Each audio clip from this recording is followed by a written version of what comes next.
Imagine, for just a second, that you've made it. You are the single biggest pop star on the planet. I mean, we're talking chauffeured SUVs with tinted windows, millions of fans screaming your name. It's a whole 9 yards. Exactly. Magazine covers, the Met Gala, the works.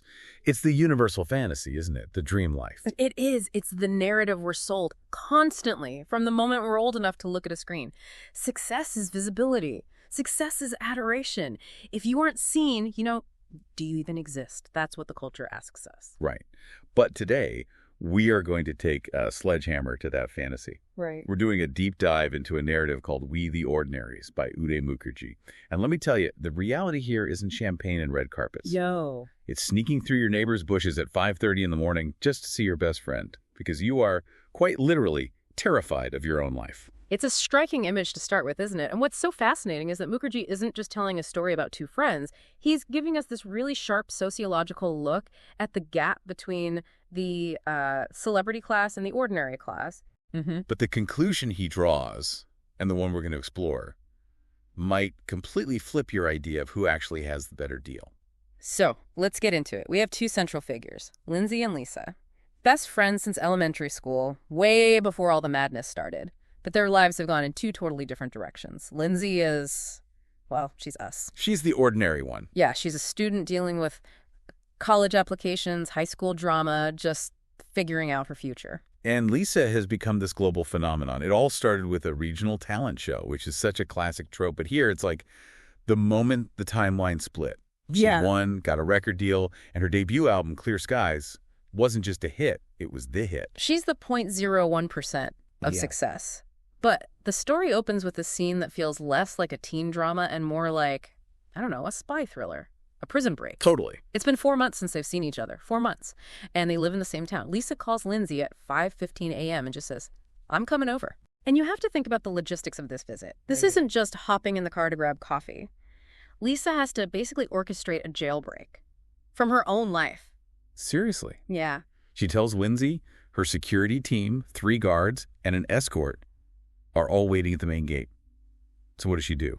She sneaks out. She sneaks out the back door and crawls through the bushes behind her house. Yeah. She's literally crawling in the dirt. It just shows the extreme level of surveillance she's under. And it makes you ask, who is that security actually for? Is it to keep the world out or is it to keep her in? And she's in a disguise. Baseball cap, sunglasses, mask, just to walk through a quiet neighborhood in the morning. When she finally gets into Lindsey's room, she's gasping for breath. And the first thing she says is so telling. She's terrified Lindsey's sister's going to find her. And Lindsey's sister isn't a threat. She's not some stalker. She's just a fan. That is the tragedy of it. The people who love her work are the very same people she has to hide from just to have a single moment of humanity. And then Lisa admits right there that she can't invite Lindsey over to her mansion anymore, and why? Cameras everywhere. She has zero privacy in her own home. That part really stuck with me. Lindsey rushes to lock her bedroom door, and the irony is just, it's so heavy. Lindsey usually watches Lisa on TV, dreaming of that big, open life.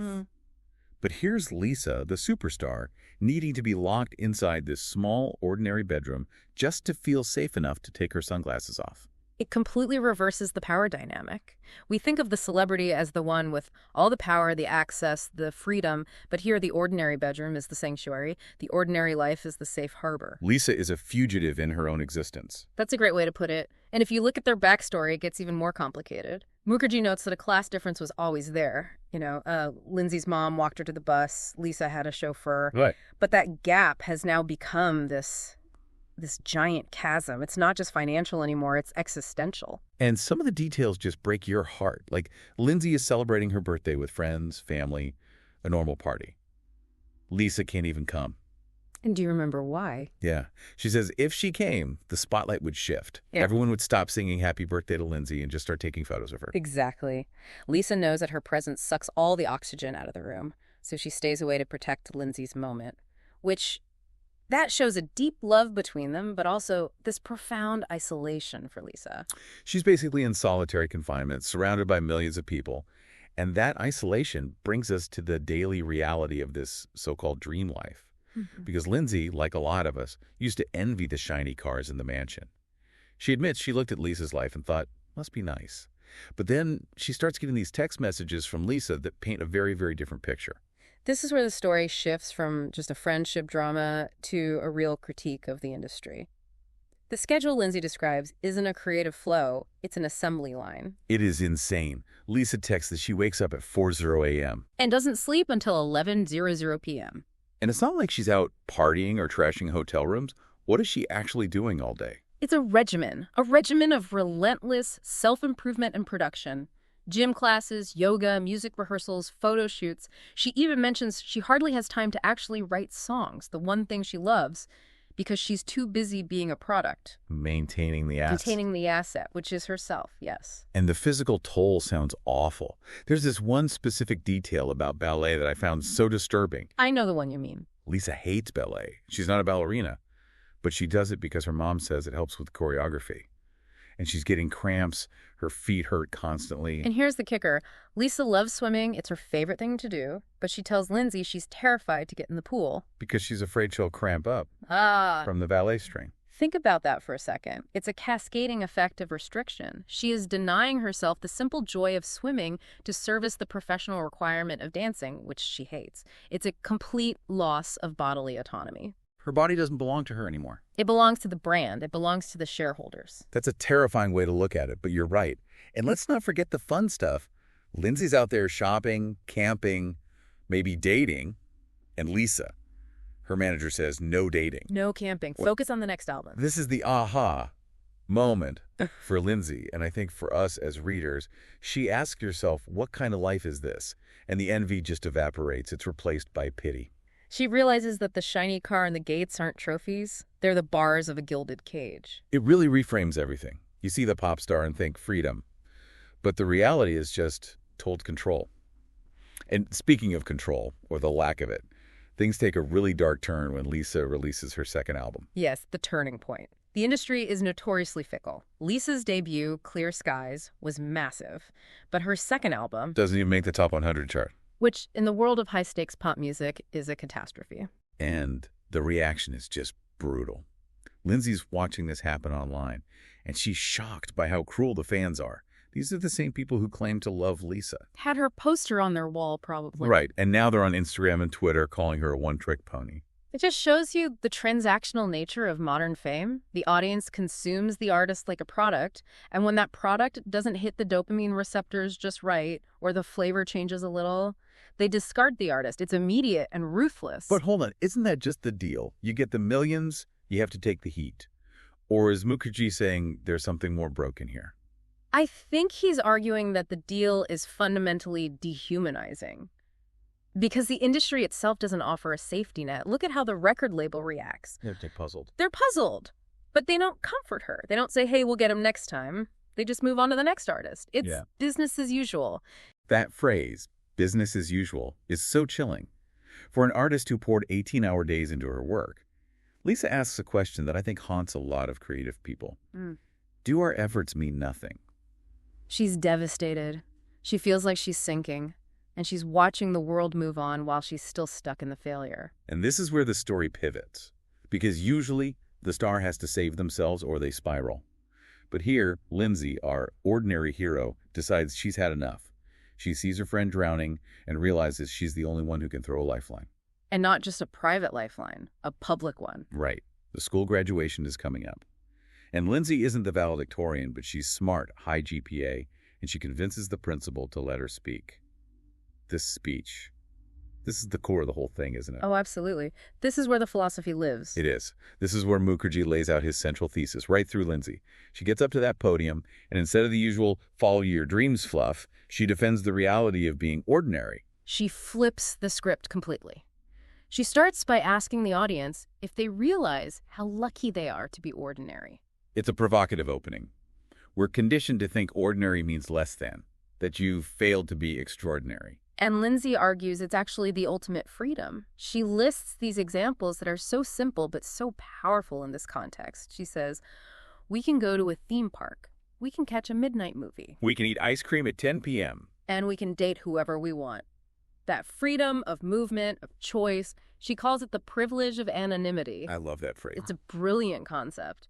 But she goes even deeper than just lifestyle perks. She analyzes the power dynamic between the creator and the consumer, and this is where she really challenges the audience. This was the part that made me stop. She says, if we don't like the music, we can change it. We can stop a song halfway through. We can walk out of a movie. Exactly. She points out that the consumer, that's us, we're answerable to no one. We are not obliged to consider the effort. If we're bored, we switch it off. That's a huge amount of power. We hold the remote control. The celebrity is at the mercy of our boredom. She says, we aren't answerable to anyone, but the artist. They're answerable to everyone. And then she drops the hammer. She asks the audience, have you ever tried something difficult and failed? How did you feel?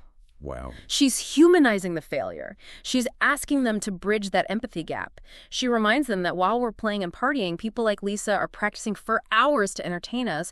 And when they fail, which is inevitable, we kick them to the curb. It's a plea for kindness.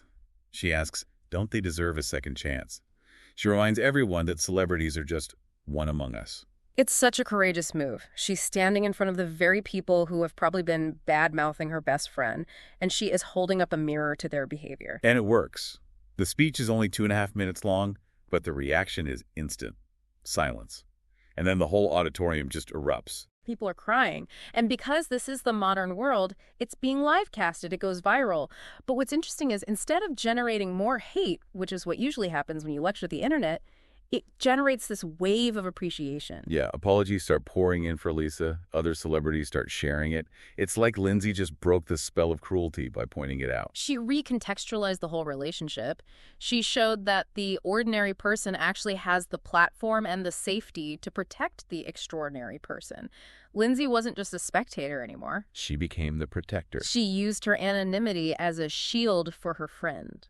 And amidst all that viral noise, all the calls flooding her phone from news outlets and random people, there's only one message that matters. A text from Lisa. It just says, thank you, my friend. That's the emotional anchor. It brings it all back to the friendship that started everything. It wasn't about saving a pop star. It was about saving her friend. So let's zoom out. We started this talking about the fantasy of fame, the yachts, the money. But looking at Lindsey and Lisa, the scoreboard looks a little different now, doesn't it? It certainly does. We often look at success as this accumulation of things, more money, more followers, more fame. We think more is always better. But this story suggests that maybe success is actually about freedom. The freedom to fail without the whole world watching. The freedom to eat ice cream late at night without it ending up on a gossip site. It makes you appreciate the ability to just be a nobody, to just be a face in the crowd. Precisely. Lindsey's aha moment is realizing that anonymity isn't a lack of status, it's a sanctuary. The ordinary life allows for a richness of experience, shopping, camping, making mistakes, being messy, that the dream life explicitly forbids. It's the difference between watching the movie and being the character who's stuck in the script. We get to watch. Lisa has to perform. And when she stops performing to our standards, we turn on her. It is a sobering reflection on how we consume entertainment. We demand perfection, but we punish the humanity required to create it. It really is. It makes you think twice before leaving that nasty comment, or dismissing an artist because their new stuff sounds different. We forget the human being waking up at 4 a.m., crawling through bushes just to get a hug from a friend. It reminds us that empathy should be the default, not the exception, no matter what someone's status is. Just because they're on a pedestal doesn't mean they don't bleed. Well, we've covered the escape, the grueling schedule, the fall from grace, and the speech that changed everything. It's a really powerful reminder from Uday Mukherjee's We the Ordinaries. Indeed. It challenges us to look beyond the glitter and see the grind. Thanks for listening. We'll catch you on the next one.